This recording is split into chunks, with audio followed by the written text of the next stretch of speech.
बिस्मिल्लाहिर्रहमानिर्रहीम। आज हम सीखेंगे आयोनिक बॉन्ड। आयोनिक बॉन्ड किसे कहते हैं? Transfer of electron.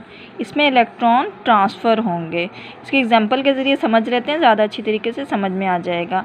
सोडियम लेंगे, हमारे पास सोडियम का एटॉमिक नंबर है 11। क्लोरीन लेंगे एटॉमिक नंबर 17। अब इसमें होता क्या है, एग्जाम्पल के ज़रिए समझा देती हूँ कि इसमें एक दोस्त है सोडियम और दूसरा दोस्त है क्लोरीन। अब सोडियम के पास एक बिरयानी की प्लेट एक्स्ट्रा रखी हुई है और इसके पास एक बिरयानी की प्लेट कम है। अब सोडियम क्या करेगा, अपनी एक बिरयानी की प्लेट क्लोरीन को दे देगा। अब इन दोनों के दरमियान एक ताल्लुक़ बन जाएगा, एक बॉन्ड बन जाएगा। इस बॉन्ड को कह रहे हैं आयोनिक बॉन्ड। इसने पूरी की पूरी अपनी प्लेट एक ट्रांसफ़र कर दी है। अब इस तरह से हम समझ लेते हैं एटॉमिक स्ट्रक्चर बना के। सबसे पहले न्यूक्लियस बनाएंगे। सबसे पहले हम सोडियम का बना रहे हैं, ठीक है। सोडियम का एटॉमिक नंबर 11 है। सबसे पहले न्यूक्लियस बनाने के बाद पहले शेल में 2 इलेक्ट्रॉन गए, सेकंड शेल में 8 इलेक्ट्रॉन गए।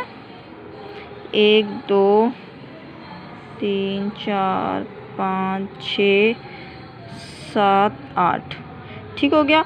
8 और 2 10 और इसका एटॉमिक नंबर है क्या? 11।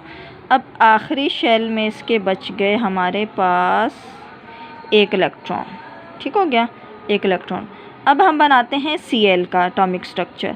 अब Cl का एटॉमिक स्ट्रक्चर बनाने के लिए सबसे पहले न्यूक्लियस बनाएंगे।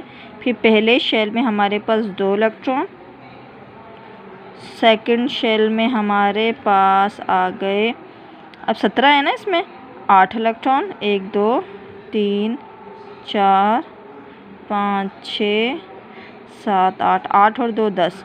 अभी भी मज़ीद कितने बचे हैं इसके पास? 7, ठीक हो गया, 7। अब 1 2 3 4 5 6 7। अब ये देखें, ये एक इलेक्ट्रॉन बिल्कुल अकेला रखा हुआ है। यहाँ पे ये आखिरी शेल में इलेक्ट्रॉन अकेला है।